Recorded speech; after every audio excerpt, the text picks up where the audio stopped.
गौतम बुद्ध अपने शिष्यों के साथ एक नगर से गुजर रहे थे। इस नगर में एक राजा था जो क्रोध और अहंकार से भरा हुआ था। वह अपनी शक्ति का प्रदर्शन करना चाहता था। जब उसने सुना कि बुद्ध नगर में आए हैं तो उसने उन्हें चुनौती देने का निश्चय किया। राजा ने अपने सेवकों को बुद्ध के पास भेजा और उन्हें दरबार में बुलाने का आदेश दिया।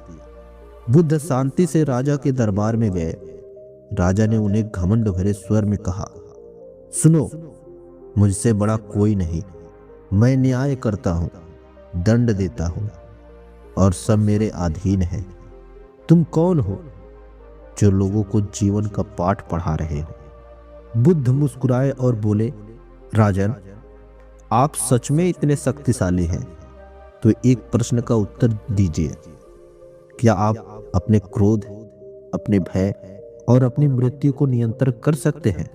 राजा चौंका और गुस्से से बोला, मैं किसी से नहीं डरता। तुम्हें सबक सिखाने के लिए पर्याप्त हूं।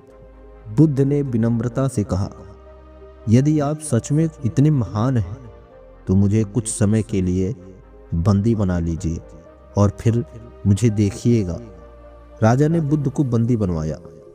दिन बीतते गए लेकिन बुद्ध ने न तो शिकायत की और न ही किसी प्रकार का क्रोध दिखाया। वे हमेशा शांत और मुस्कुराते रहे। यह देखकर राजा परेशान हो गया। कुछ दिनों बाद राजा ने बुद्ध को बुलाया और कहा, तुम्हें कोई पीड़ा नहीं होती?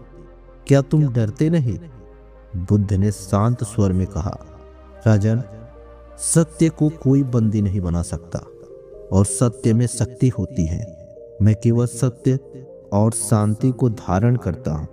राजा की आंखों में आंसू आ गए। उसने महसूस किया कि उसका अहंकार ही उसकी सबसे बड़ी कमजोरी है।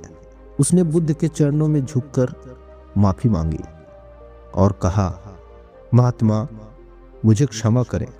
मैं आपकी तरह शांत और मुक्त होना चाहता हूं। मुझे सिखाइए।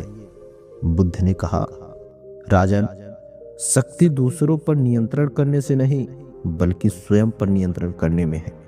जब आप सत्य, क्षमा और करुणा को अपनाएंगे तब आप सच्चे राजा बनेंगे। यह कहानी हमें सिखाती है कि सबसे बड़ी शक्ति आत्म संयम और सत्य की शक्ति है। अहंकार में ऊपर उठकर हम सच्चे सुख और शांति को पा सकते हैं।